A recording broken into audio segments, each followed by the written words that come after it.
कौरवों ने साथ साथ महारथी मिलकर अभिमन्यु का वध कर दिया। उस वक्त अर्जुन और श्री कृष्ण क्रोशोदूर थे। सूर्यास्त के पश्चात अर्जुन के हृदय में कुछ अनहोनी होने का आभास होने पर वो श्री कृष्ण को शिविर की ओर चलने को कहा। अर्जुन शिविर के पास आकर देखा चारों तरफ सन्नाटा छाया हुआ है, कोई उनका स्वागत के लिए खड़ा नहीं था। भारी हृदय में अर्जुन अभिमन्यु के विषय में पूछना चाहा तो श्री कृष्ण ने अभिमन्यु की वीरगति के संवाद सुनाया। हमारा अभिमन्यु वीर गति को प्राप्त हुआ है।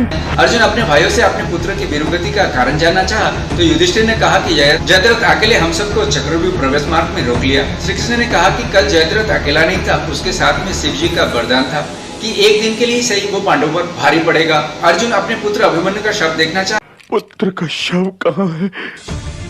और अभिमन्यु का शब्द देखकर फुट पर रोक पड़ा। अंत में वो पुत्र अभिमन्यु का शब्द लेकर भीषण प्रतिज्ञा ली कि जयद्रथ कल का सूर्यास्त नहीं देख पाएगा, नहीं तो मैं अग्नि समाधि ले लूंगा।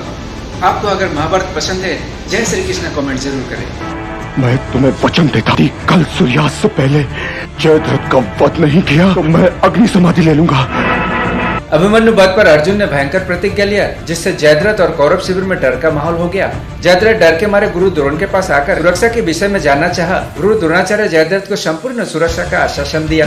फिर भी जयद्रथ कुरुक्षेत्र छोड़ सिंधु प्रदेश लौटना चाहा, परंतु दुर्योधन के आग्रह से जयद्रथ युद्ध भाग लेने के लिए तैयार हो जाते हैं। दुर्योधन मामा शकुनी के साथ अगले दिन युद्ध की तैयारी कर रहे थे तो मामा शकुनी ने अर्जुन की अग्नि समाधि निश्चित बताया, क्योंकि जयद्रथ के पिताश्री ने जयद्रथ वध करने वालों को एक श्राप के कवच पहनाए थे कि जो उनके पुत्र का मृत्यु के कारण बनेगा, उनके सिर फट जाएगा। जो तेरे कटे हुए सिर को भूमि पर गिरने का कारण बनेगा, के सिर में उसी समय एक विस्फोट होगा। अगले दिन युद्ध भूमि में अर्जुन श्री कृष्ण को जयद्रथ की ओर चलने को कहा, परंतु श्री कृष्ण ने कहा कि आज जयद्रथ द्रोणाचार्य की कमल व्यू के भीतर होंगे। अर्जुन जयद्रथ वध करने में सक्षम होंगे या फिर उन्हें अपनी समाधि लेना पड़ेगा। आप अगर इस भाग को पहले भी देख चुके हैं, आपको महाभारत पसंद है तो इस चैनल को सब्सक्राइब जरूर करें। अर्जुन जयद्रथ वध करने के लिए मैदान पे उतर चुके थे। श्री कृष्ण ने अर्जुन से कहा, जयद्रथ द्रोणाचार्य की कमल व्यू के भीतर 18 कोस की दूरी पर है। अर्जुन ने कहा कि 18,000 कोस की दूरी पर क्यों न हो, तब भी मैं उसका वध करूँ। रथ के लिए मार्ग बनाना आरंभ करो। योग्य केशव। तब द्रोणाचार्य दीवार बनकर खड़े हो गए। अर्जुन उनसे युद्ध करने में उलझ गए। श्री कृष्ण ने अर्जुन को अपना लक्ष्य याद दिलाई तो अर्जुन अपने गुरु द्रोणाचार्य को प्रणाम कर जयद्रथ की ओर आगे बढ़ गए। रास्ते में एक एक कर कृत्यवर्मा, दुशासन, कृपाचार्य, मद्र नरेश, अश्वत्थामा, कर्ण और दुशासन को परास्त कर आगे बढ़ रहे थे कि श्री कृष्ण ने रथ को रोक दिया। रथ क्यों रोक दिया केशव? अश्व थक गए हैं बाप। अर्जुन के प्रश्न पर श्री कृष्ण ने कहा, तुम्हारे अश्व थक चुके हैं। थके हुए अश्व तुम्हें विजयसी की ओर नहीं ले जा सकते। अर्जुन और कृष्ण अपने अश्वों को सेवा में जुटे ही थे कि दुर्योधन आकर अर्जुन को चुनौती दी।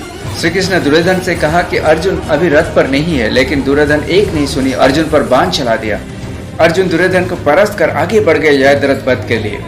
अगर आपने इस भाग को पहले भी देख चुके हैं और महाभारत आपको पसंद है तो इस चैनल को सब्सक्राइब जरूर करें। अर्जुन दुर्योधन को प्रयास कर जयद्रथ की ओर आगे बढ़ चले। श्री कृष्ण ने अर्जुन से कहा, ऐसा बाण चलाना पार्थ कि जयद्रथ का सिर कटकर उसके पिता के गोद में गिर जाए।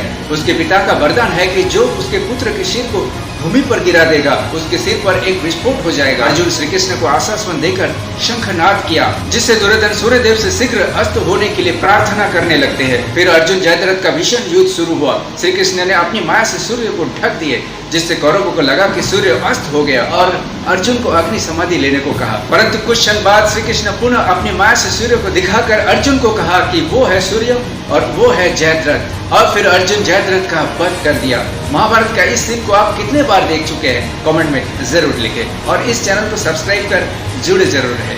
अभिमन्यु का वध तूने किया था।